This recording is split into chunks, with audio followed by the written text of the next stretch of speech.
House Hacking 101. In this video, I'll show you how you can essentially live for free owning real estate. My mission is to save you a lot of money through a process called house hacking. I promise you this trick will save you thousands, so please stay tuned.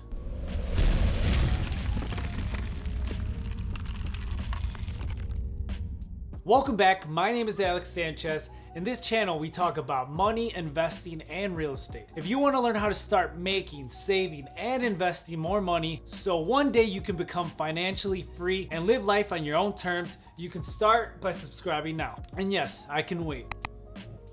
It only takes a few seconds. So there's no question that the biggest expense you'll have in your life, besides taxes, is your housing cost. For example, I live in the state of Illinois, and according to the Department of Numbers, Illinois' median gross rent in 2007 was $974 per month, while the US median gross rent was $1,012. In expensive states like California, the average rent was $1,516 in 2017, so we are safe to assume that these numbers are most likely obsolete and are most likely higher thanks to good old inflation. Before you start thinking I'm going to give you the secret to live for free, I have to be upfront and say it's not as easy as watching this YouTube video, which by the way you should give it a like, and thinking you're going to do it. The truth is it will require some initial work and upfront capital to get started, but so does buying a house or buying a Starbucks venti mocha cookie crumble frappuccino every day because they're good and you want to fit in. Let me explain the process of house hacking so you can start saving thousands of dollars per year. House hacking has to do with buying a multifamily real estate property such as a duplex, a triplex, a quadplex. In other words, a 2-unit, a 3-unit, or a 4-unit building. Living in one of the units and having the other units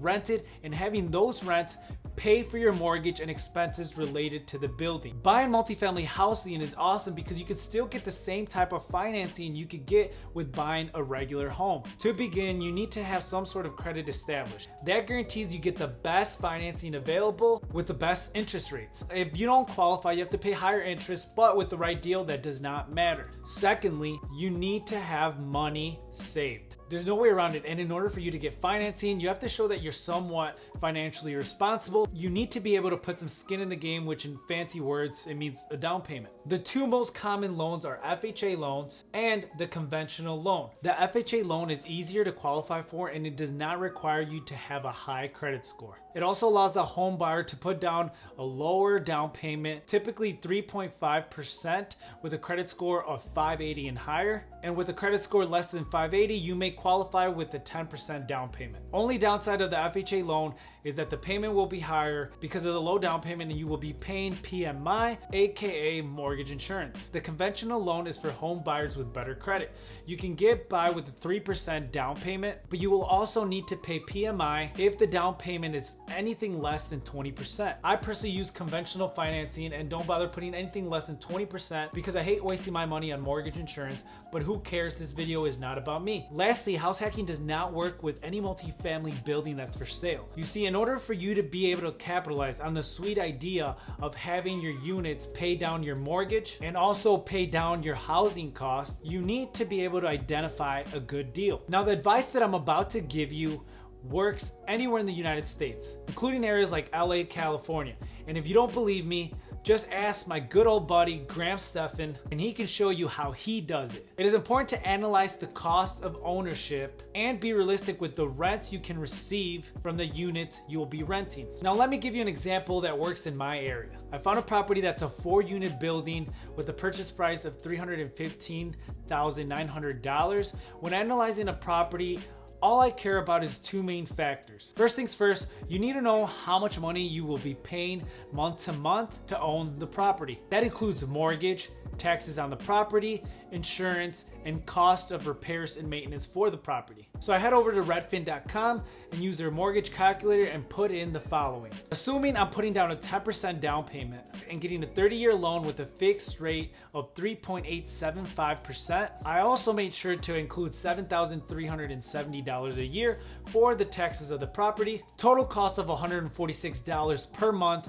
for the insurance of the property, and $237 per month for mortgage insurance. And that's usually calculated by going with 1% of the total value of the property, therefore being $315,000, and that's how I got my $237 per month. Last thing is I need to set money aside for maintenance and repairs. Now this part is kind of tricky because you won't have an expense or a repair every single month. You never really know what expenses are coming up in the foreseeable future, but with this situation I'm pretty much good with $300 per month. So all in, we're $2,634 per month to own this property. After I calculated the expenses, the next thing is actually pretty easy to determine. I need to know how much income the property will produce. There are 4 units in the building. They're all 1 bedroom, 1 bath units, and I will be collecting rent for 3 of them and living in 1 of the units. Now in this suburb and in this part of town, I know that I could receive $900 per month per unit. Now if I go in and renovate a little bit, upgrade the place, I know I could get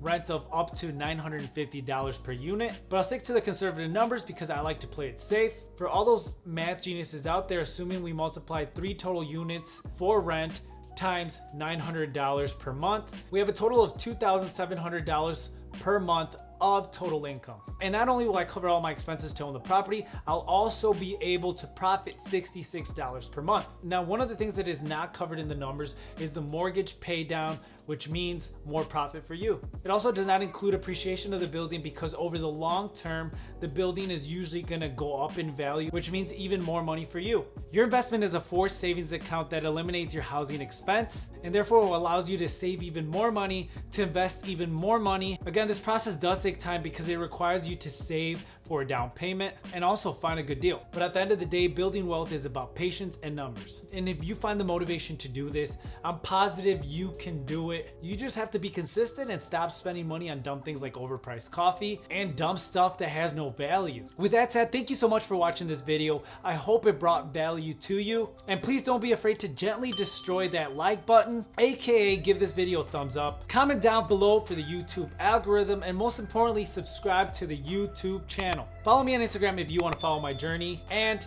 I'll catch you guys in the next one.